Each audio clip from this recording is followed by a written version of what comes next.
Well, good morning, everyone. The Gospels are kind of packed with so many amazing stories, these stories of the miracles that Jesus performed, healing the sick, curing the lame, raising the dead, the amazing teachings that Jesus provides us, teaching us how to live our lives in a way that is pleasing to God. And today we are treated with the genealogy of Jesus.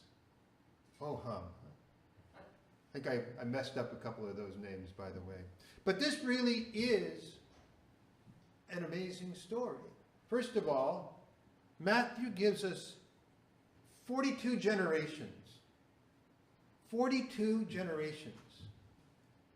I don't know if any of you can trace your family tree back 42 generations.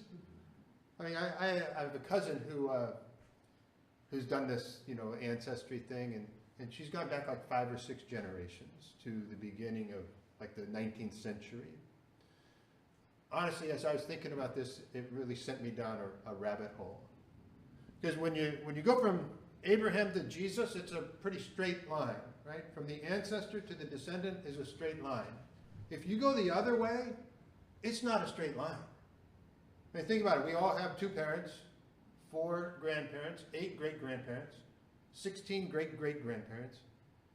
If you go back 42 generations, it is an incomprehensible number. If you go back 20 ex-grandparents, it's over 1 million for each of us. And then the family tree kind of comes back together to the original 2, Adam and Eve, of whom we are all descendants. That's this theory of relativity. We're all relatives from Adam and Eve. But back to the gospel. What Matthew is doing is he is rooting Jesus in humanity. Jesus is born into a real family. His family tree, a lot of familiar names and some that are not so familiar. A messy family, just like our families are. We talk, some of sinful people, just like us. Some of the sins are even enumerated here. David became the father of Solomon, whose mother had been the wife of Uriah.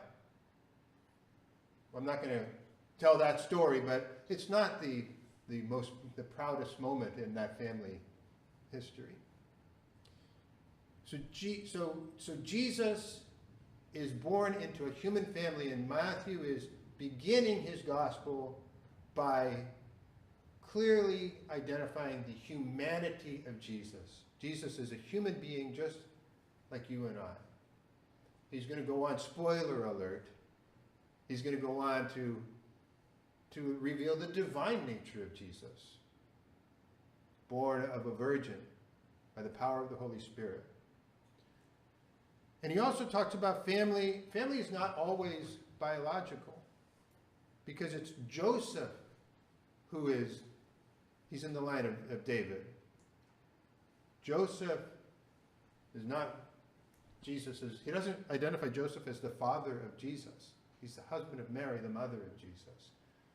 Now, I have no doubt that when Jesus was a little boy, he looked at Joseph and said, "There's my dad." Right? That's daddy. And so Joseph had that role of father to Jesus.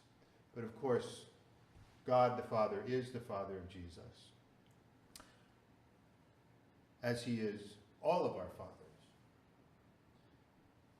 And so this morning, as we approach the Feast of the Nativity, as we prepare to celebrate this incarnation, this fact that God loved us so much that he became one of us, let us reflect on the humanity of Jesus and be grateful also for the divinity of Jesus.